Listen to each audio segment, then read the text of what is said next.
Yese Oman Rafiki yatisatisiza okuta Vivian Tendo. Embeera ya rapper amanyiddwa nga Keko mbi nnyo ddala. Shiba Kalungi yafulumiza oluyimba lwe yatumye Mukama Yamba oluvannyuma lw'okwawukana ne manager we Jeff Chiwa.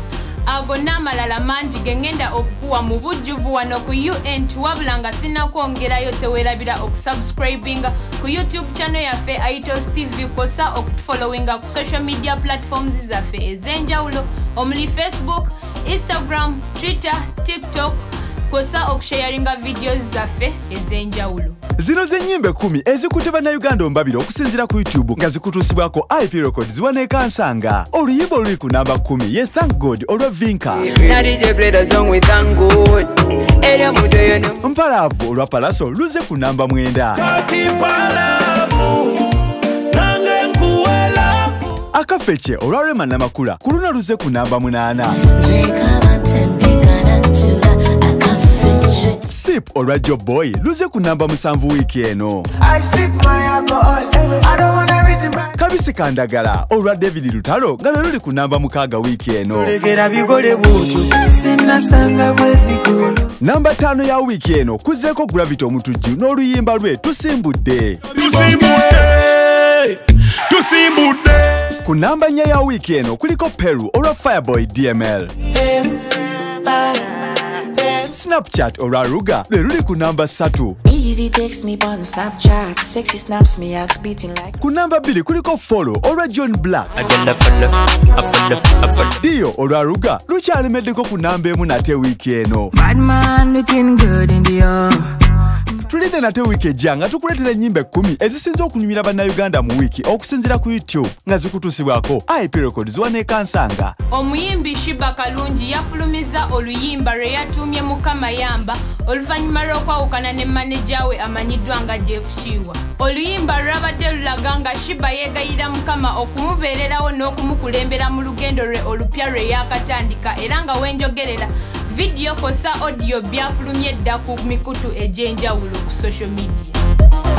Nga nkwongeddeyo mu mawulire gaffe amalala ag'olwaleero embeera y'omuyimbi oba muyite rapper wa Uganda amanyiddwa nga Keko mbi nnyo ddala. Gye buvuddeko omuyimbi ono yavuddeyo ku Instagram ye n'akola live video enono nga yaleetedde bannayuganda bangi okwewuunya abamu ne bayungula n'amaziga. Gye buvuddeko twakuleeterako amawulire nga rap ono atwalidda mu rehab wabula ng'embeera ye tetiisa nnyo wabula nga ekyewuunyisizza bannayuganda kwe kulaba omuyimbi ono ku live gye yakoze ku Instagram ye ng'apeeluse face kosa okuvaako evvu ku skin era ng'alaga nti ali mu mbeera mbi nnyo ddala.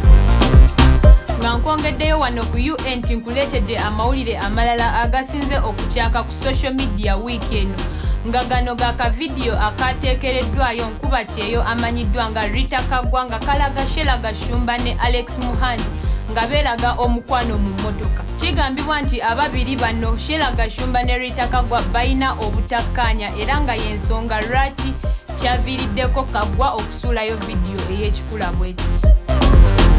Nga nkwongeddeyo mawulire gaffe amalala bambi omwana Esther Mutesasira yakiguddeko oluvannyuma lw'aba internet hackers okuhakinga akawunti ye ne batandika okusabirako abantu ssente. Esther yavuddeyo n'akola ka video ng'alabula bannayuganda nga bagamba nti ye takyalina buvunaanyizibwa ku akawunti eyo era bonna abaliko abagikozesa baffe. Nga nkwongeddeyo still nkuleetedde omukyala amanyiddwa nga Julie Mutesasira ono nno nga yavuddeyo n'akuliza omwagalwa we amanyiddwa nga Nyamahange Judith amazaalibwa. Ababiri bano nno bombi bakyala era nga bafumbiriganwa mu mwaka ogwa 2020 era nga ababiri bano babadde basanyufu nnyo era nga kyekyaviiriddeko ne Julie Mutesasira okupostinga omwagalwa we ku social media handles ze ez'enjawulo ng'amwagaliza amazaalibwa amalungi. Bwe tweyongerayo mu mawulire gaffe amalala nkuleetedde omuyimbi wa songs amanyiddwa nga Winnie Nwagi.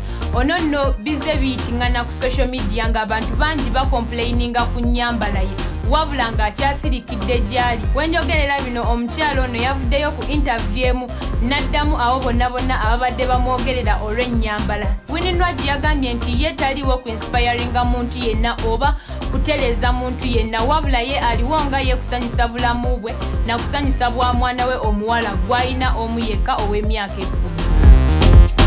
Mu mawulire gaffe amalala nkuleetedde omwami amanyiddwa nga David Lutalo, ono nno nga yakubiddwawo eddenzi omukyala amanyiddwa nga Princess Amira. Ababiri bano babadde mu mukwano nga baagalana, wabula nga baabijja mu mawulire era nga baabifuula nga byakyama. Wabula era ffe bannamawulire nga wootumanyi okutegeera bino kyaddiridde Princess Amira okuzaala omwana omulenzi nga wa David Lutalo, era nga ababiri bano babeera mu mansion David gye yagulira Princess Amira wali e Bunnamwaya. Nga nkwongeddeyo mu mawulire gaffe amalala nkuleetedde eggulire ly'omwami amanyiddwa nga Moses Sali oba muyite Bebe Cool.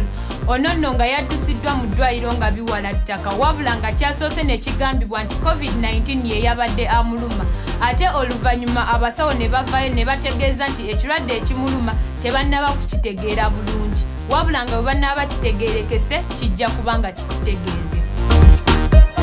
Ago ge tusobodde okutuusako wano ku UNT agabadde mu wiiki eno, wabula nga sinnaba kukusiibula gwe wenna ow'omukwano ali eyatulaba. Teweerabira ku subscribinga ku YouTube channel yaffe, kosa okutufollowinga ku social media platforms zaffe ez'enjawulo omuli Facebook, Instagram, Twitter, TikTok n'endala nnyingi.